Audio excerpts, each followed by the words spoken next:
Alright, I'm a little bit excited because I get to review the film Rockstar! Mark Wahlberg and Jennifer Aniston, starring in the 2001 rock and roll comedy Rockstar, the story of a wannabe who got to be. This movie is somewhat of a spoof of 1980s rock and roll. We're talking Poison, Twisted Sister, Whitesnake, Skid Row, but Skid Row was more conclusion. We're talking the ones that dominated the 80s. We're talking Def Leppard, Twisted Sister, and the best of all, Motley Crue. The thing about the 1980s, it was the definition of rock and roll. Rock and roll was the hip. It was the trend of the day. Everybody was listening to rock and roll. Now in 2019, I see very few young adults / teenagers that like rock and roll. When I went and saw Iron Maiden, though, a little story though, I'm gonna get a little off topic, but when I went and saw Iron Maiden, I was in line with my friend. He and I were in line to buy merchandise, a program and a t-shirt,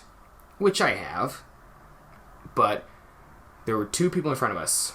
They looked a little bit younger than us. So I asked him very politely, how old are you? And he said he was 17.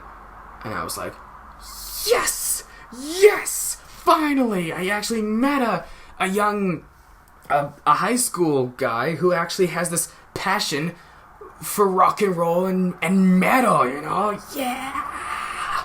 Anyway, I digress. Back to story. As the title says, the story of a wannabe who got to be. It's exactly what it sounds like. The movie is exactly what the poster says. Okay? Of all the posters out there, I've seen many posters that basically describe the whole film, and this one, if it didn't have that little caption at the bottom, it wouldn't describe the whole movie. And oh boy, did Izzy Cole get to be the rock star he was born to be. This movie was based on the real-life story of Tim Ripper Owens, how he went from being a cover artist for Judas Priest to actually becoming the lead singer of British heavy metal giants Judas Priest. Now, the thing is, I read about a lot of controversy was between Judas Priest and the makers of this film. Judas Priest was never given creative control. I wish they did, though, because I feel like the whole film would have been so much better. I mean, Judas Priest, one of the best heavy metal bands of all time, and then you're not given creative control? It's like not giving Elvis Presley creative control. Okay, Elvis Aaron Presley, the king of rock and roll, never given creative control. That is disrespectful. Absolutely.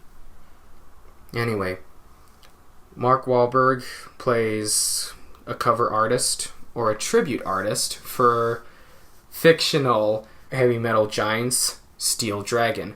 I would say these guys are definitely metal as opposed to Twisted Sister and Motley Crue. Motley Crue, they were all about the makeup, the big hair, and the spandex.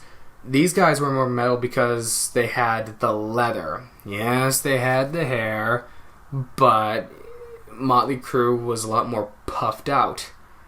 And Dee Snider of Twisted Sister, oh boy. My brother said that he looked at Dee Snider and said, that is a true mop top. Okay, I know the Beatles had mop top hairdos, but I think a real mop top hairdo is Dee Snider.